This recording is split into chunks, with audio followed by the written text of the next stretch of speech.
මිනිස්සු ඔය වඳින අත් දෙකෙන්මයි බෙල්ල මිරිකන්නේ. කම්පාවෙන්ට නරකයි. අර මතකද පොඩි කාලේ අහලත් ඇති. එක පොකුණක් තියෙනවා වතුර හිඳිච්ච. පොකුණේ ඉබ්බොත් ඉන්නවා, මාළුත් ඉන්නවා, කොක්කුත් ඉන්නවනේ. වතුර හිඳුනට පස්සේ ඉබ්බෙක් ඇවිල්ලා කොක්කුන්ට මොකක්ද කියන්නේ? කොකෝ වතුර තියෙන තැනකට ගිහින් දාපන්. කොකා කියනවා ගිහින් දාන්න. ගමන ඉවර වෙනකන් කට අරින්න එපා.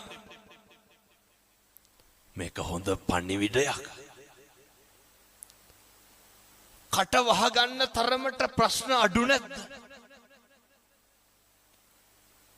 කවදා හරි හොඳ හාමුදුරු කෙනෙක් ගෙනල්ලා හොඳ බණක් අහන්න. එතකම් මම මේ කියන ටික පිළිපදින්න. කොක්කු දෙන්න කෝටුවක් අරගෙන දෙපැත්තෙන් හපා ගන්න. ඉබ්බට කියනවා මැද්දෙන් හපා ගනි. උඩින් යනවා. හැතැම්මක් විතර යනකොට යට හිටපු මිනිස්සු වගේ ඉබ්බට ඔච්චම් කරනවා. ඉබ්බෙක් උඩින් යනවා කියලා. අපිට කොච්චර ඔච්චම් කරලා තියෙනවද මිනිස්සු? මෙහෙම දේශනා කරන්න හේතුව මිනිස්සු හරි කුහකයි. එහෙම නැනේ. මිනිස්සු හරි ඊර්ෂ්‍යයි. මිනිස්සු කැමති නෑ පින්නතුනේ අපේ දරුවෙක් විභාගයකින්වත් පාස් වෙනවට කැමති නෑ. හරියට පද හදනවා.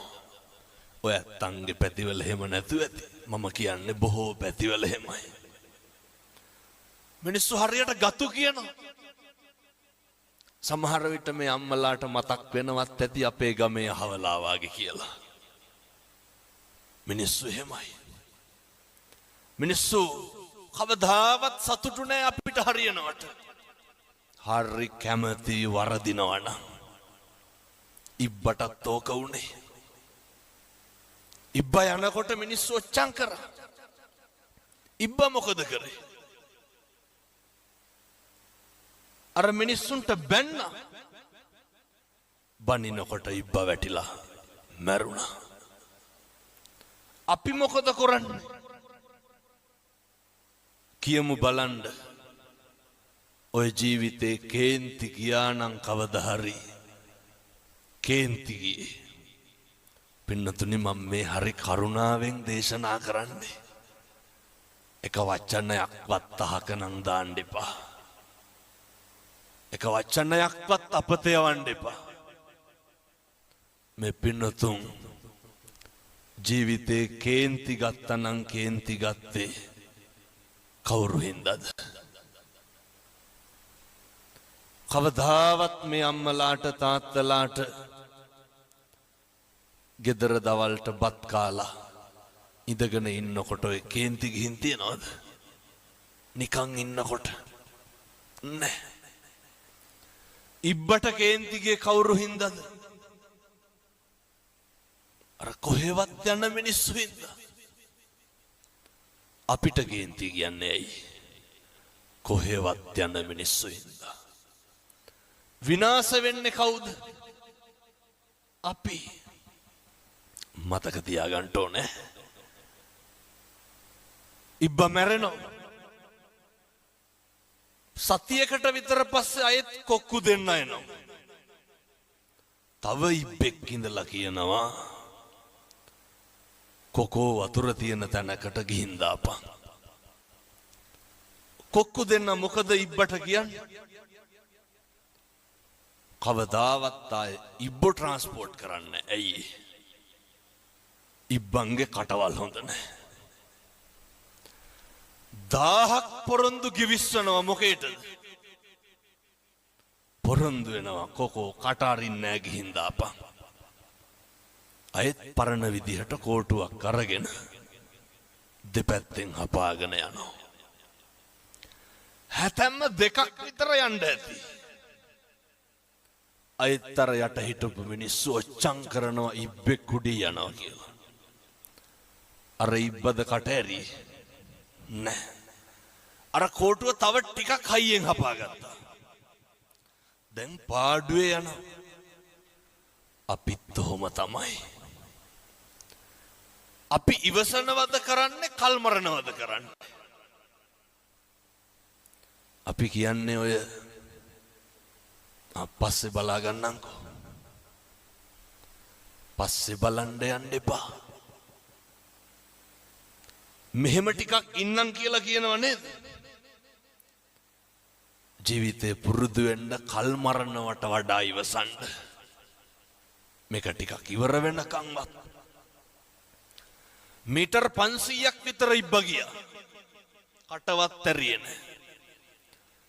දැන් ඉබ්බට ඉන්න බෑ. ඇයි? කොක්කෝ කිව්වේ නෑනේ උඹ හරි හොඳයි කියලා. බැරිම තැන ඉබ්බ අහනවා කොක්කුන්ගෙන්. යාළුවනේ මං හොඳයි නේද කියලා. ඒ කොකාට මොකද ඉබ්බට මොකද වෙන්නේ? වැටිලා මැරෙනවා. පුරුදු වෙමු. ජීවිතේ මිනිස්සු ප්‍රශංසා කරන කටින්මයි නින්දා කරන්නේ. අපිට හොඳ නොකියපු කවුරුවත් බැනලා තියෙනවද? සැලෙන්න එපා. කම්පා වෙනවා කියන්නේ මොකක්ද? හෙල්ලෙනවා. චලනය වෙනවනේ.